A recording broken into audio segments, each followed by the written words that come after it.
ali kutiko maphunzitsi odziwa kuswa English mu dziko la Malawi? Ali kutiko? Chikukuvutani ndi chani kungodzipereka kuti mumuphunzitse Gangata privately kuyankhula Chizungu? Zikumuvuta ku parliament ya dziko la Malawi Gangata, ndizochitisa manyazi. Chizungu chimene timakakamira chikumuvuta ku parliament. Inu maphunzitsi odziwa Chizungu osangobwera poyera bwanji nkumuuza kunena kuti ine ndikuthandiza ndikumakamphunzitsa ku nyumba kwake. Sizi kuchita bwino ku Malawi parliament kumayeneka tiziyankhula Chichewa, chifukwa anthu amene amavota aja ambiri samva Chizungu. Ngati kuli kupembeza anthu ena bwezi mukupanga translate mu Chizungu mukoma anthu aja akhale free aziyankhula Chichewa. Ngati ku Malawi kuli munthu mmodzi yekha amene sapyatira, okay? Akafuna kuona chilungamo amakuza chilungamo, kuona chilungamo. Okay. Zinthu zimene zili kuti ase ichi ndi cha white, ndi cha black, ichi ndi cha yellow, ichi ndi cha red. Okay? Mmodzi mwa anthu amene sanyengerera, right? Pofuna kuuzana zilungamo. To be honest. Ndi Pido International. Okay? Pido. Amachita kuposa azimuna. That's true. Amachita kuposa azimuna.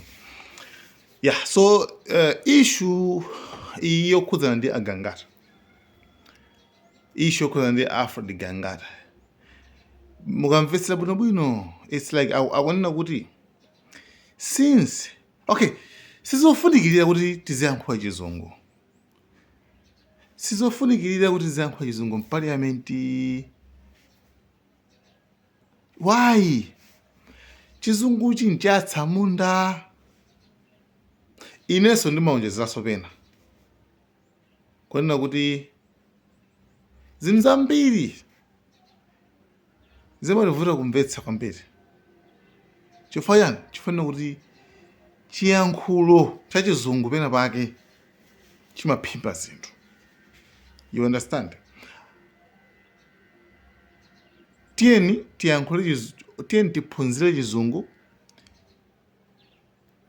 for the sake of communication, kuti mwina mwake tizipanga communicate bwanji, komanso pofuna kupanga translate zinthu. Koma tisizikakamize kwambiri kuti tikhale ngati azungu. Pamenepo panene madana apo kwambiri. It's unfortunate. You understand? Even kuphunzira kujako, tiphunzire Chizungu as a subject bwino. Koma tisachite kuphunzira Chizungu.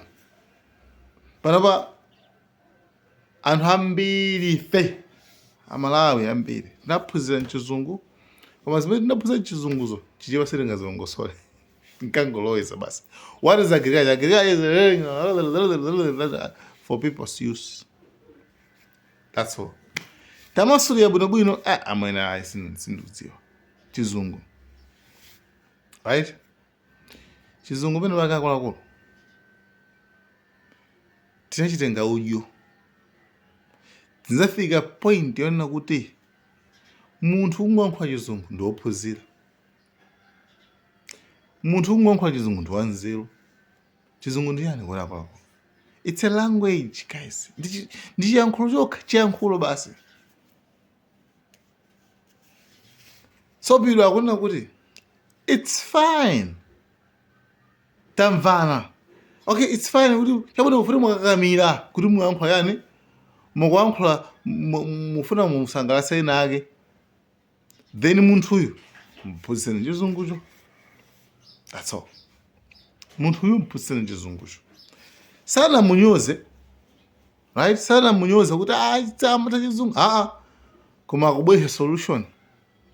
Komanso sakuchichemenaso Chizungu chonso yayi. Miro bangira inafe kuti basi Chizungu chesi. You understand? Maiko China Chizungu imene nchiro. Zosamba ngambanga muchiyankhulo chakwawo. Mukapereka ku India. Okay. Mopeza kuti zinthu zambiri akuyikaso muchiyankhulo chakwawo. Mupita ku Tanzania, mupita ku Russia, even akapita wakuma ndi Trump yo ku Amerikako kumakhala matranslator apinazo ntchito kuti ndizikakamize ife makuti ayi amayankhula chiyankhulo chakwawo. Ndipo bwera umasulire apa amasulire simple kandi atha pompa. Sizikakamiza akuluakulu.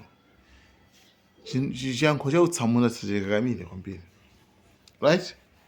Popangira zinthu zimene zikufunikirira. Tiziphunzire ngati chiyankhulo as a language.